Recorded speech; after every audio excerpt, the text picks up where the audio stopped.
plaisir et surtout le privilège de vous rencontrer à chaque fois que l'occasion le permet. Et cette fois-ci, c'est une occasion un peu spéciale qui coïncide avec mon retour de Washington. Bangui, le 30 avril 2025, c'est dans la salle de conférence Justine Kazangba que le ministre centrafricain de l'économie, du plan et de la coopération internationale, le professeur Richard Filakota, a tenu une conférence de presse de haut niveau. Son objectif était de dresser le bilan de la récente mission du printemps à Washington, à laquelle la République centrafricaine a activement participé du 19 au 26 avril dernier.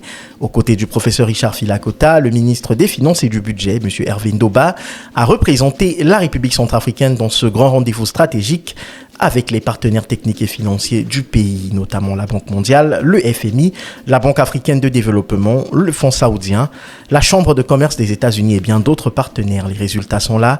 1,2 milliard de dollars mobilisés auprès de la Banque mondiale. Un chiffre astronomique qui fait suite à d'autres accords d'investissement signalés au cours des dernières semaines, notamment 1,15 milliard de dollars d'investissement indien et 325 millions mobilisés auprès de la Banque africaine de développement. Des montants significatifs qui témoignent d'une chose, la confiance retrouvée des bailleurs envers la République centrafricaine, aujourd'hui engagée dans la mise en œuvre ambitieuse de son plan national de développement, prélude à la grande table ronde des bailleurs prévue au Maroc en juin prochain. Satisfaction totale parce que nous étions partis bien sûr avec l'idée de ramener au pays un gibier, mais cette fois-ci nous avons ramené au pays un éléphant, c'est-à-dire un gros gibier. C'est la première fois que la République centrafricaine va décrocher auprès de la Banque mondiale pour le compte de portefeuille qui nous est alloué chaque année un montant de 1 milliard 200 millions de dollars, qui est l'équivalent de 669 milliards de francs CFA. Ça veut dire quoi? C'est le double du budget annuel de la République centrafricaine. Mais ce n'est pas tout. Le professeur Filakota a mis en avant un axe clé de cette dynamique économique, l'économie verte.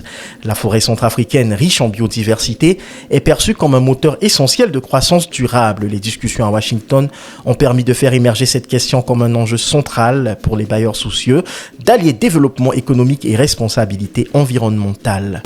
Alors, il y a un autre secteur sur lequel nous n'avons pas souvent insisté, c'est le secteur de l'économie verte. L'économie verte, c'est quoi? C'est tout le potentiel que recèle notre capacité forestière. La République centrafricaine représente le 10% du bassin du Congo. Et ces 10%, ça devrait nous amener beaucoup d'argent. Ça devrait nous permettre de mobiliser beaucoup d'argent dans le cadre de ce qu'on appelle le fonds vert. Jusqu'ici, on n'y est pas encore arrivé parce qu'on s'y est pris avec beaucoup de retard. Mais avec l'appui de la Banque mondiale, nous allons travailler aussi à ce que, dans le cadre des fonds verts, de l'économie verte, la RCA va essayer de faire des avancées remarquables sur ce terrain. Autre annonce majeure, l'intérêt marqué de la Société financière internationale, SFI, pour l'investissement dans l'industrie locale, notamment la cimenterie. Un projet qui s'inscrit dans la volonté du gouvernement de renforcer la souveraineté industrielle du pays.